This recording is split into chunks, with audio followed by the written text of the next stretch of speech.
We think we understand the great figures of history from their battles, their speeches, their monuments.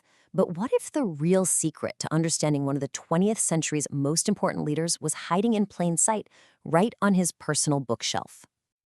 I mean, think about that question. It's huge. For Mustafa Kemal Atatürk, the founder of the Turkish Republic, the job ahead was just immense. And the blueprint for how he did it, well, it might not be what you think.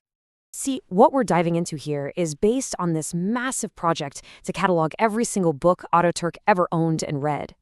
By looking at his personal library, we're basically getting to read over his shoulder, watching the very intellectual foundation of modern Turkey get built one page at a time. So get this, 3,997. That's the number of books we know he read. But he didn't just read them, oh no, he studied them. He underlined passages, he filled the margins with his own notes, questions, even arguments.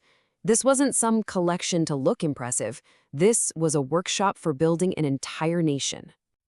So where do you even start with a task like that? Well, to create a brand new Turkish identity, one that was totally separate from the old multi-ethnic Ottoman Empire, Ataturk turned to history. Kind of paradoxical, right? He absolutely had to find, define, and then sell a new national story. And his library shows us he was just devouring world history, literally searching for the roots of the Turkish people. And check this out. This proves he was never a passive reader. He was in a constant conversation with these books. In this big volume of general history, you can see his note right there in the margin. Simple, but powerful. And Emily, which just means important. He's actively sifting through all of human history, deciding what matters for Turkey's new story. And his search went deep. I mean, really deep. This book is about the Orkhon inscriptions, these ancient texts from the 8th century found way over in modern-day Mongolia. So he's not just looking at the recent Ottoman past. He's reaching back more than 1,000 years into Central Asia to establish a distinct pre-Islamic Turkic identity. But here's the thing. This wasn't some kind of blind nationalism. This handwritten note shows you just how sharp and critical his mind was. While he's reading about the ancient Huns, he actually notes that their state wasn't bigger or greater than that of the Chinese. He was a realist, always assessing strengths and weaknesses, even in the super distant past. So the historian was also a strategist. And you might think, okay, this guy's a famous military commander. His studying days are probably over. Not even close. His library was absolutely packed with books on military theory and politics. Okay, look at this. This is a Turkish translation of a book by a German general from World War I. Now think about that. Ataturk, the guy who won the Turkish War of Independence, is still sitting there carefully studying the strategies of a general from the losing side of the Great War. He never stopped being a student of his craft. And yeah, he went right to the masters. You can see his underlines here in a discussion of the great Prussian theorist von Clausewitz. This shows he wasn't just thinking about battlefield tactics. He was absorbing that core, fundamental idea that war is never, ever an end in itself. For Ataturk, this concept of siyaset, or politics, it was everything. His reading just confirmed what he knew. Military action is totally meaningless unless it serves a clear political goal. The war might be won, but securing the state through politics, well, that's the job that never ends.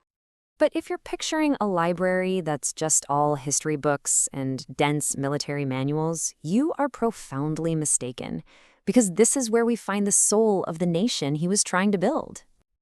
I mean, this contrast right here says it all. On the left, you have a dense, complicated military text about power, and on the right, sheet music for a simple Anatolian folk lullaby. He understood that a nation needs both. It needs strength, for sure, but it also needs a soul. His literary taste was just incredibly broad. He's reading novels from his contemporaries, trying to get a handle on all the social changes happening. He's reading plays, poetry, and this is so important, he's collecting and studying the music from the Turkish heartland. He even read popular comedies. This one here is called The Eighth. And what that shows you is a leader who was actually connected to the popular culture of his people. He knew what made them laugh, and he knew what stories were hitting home in his new republic. And these collections of folk songs, they were so much more than just a hobby. This was part of a huge state-sponsored project to lift up Anatolian folk culture as the real, authentic foundation for the new national identity. It was a conscious move away from the high art of the old Ottoman court.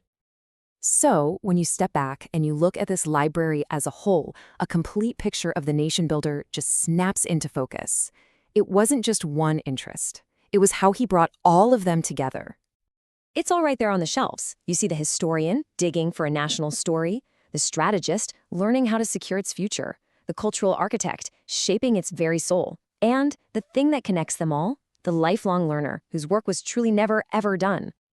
In the end, it comes down to these tiny little moments, like this one. Just a simple note in a margin about where a word comes from. It's a final, really intimate glimpse of a mind that was always curious, always working, and always questioning. A mind that literally read a new country into existence. Which kind of leaves us with one last big thought. If those 3,997 books on Ataturk's shelves were the intellectual toolkit he used to build an entire nation, it really makes you wonder, doesn't it? What's on the bookshelves of the people who lead us today?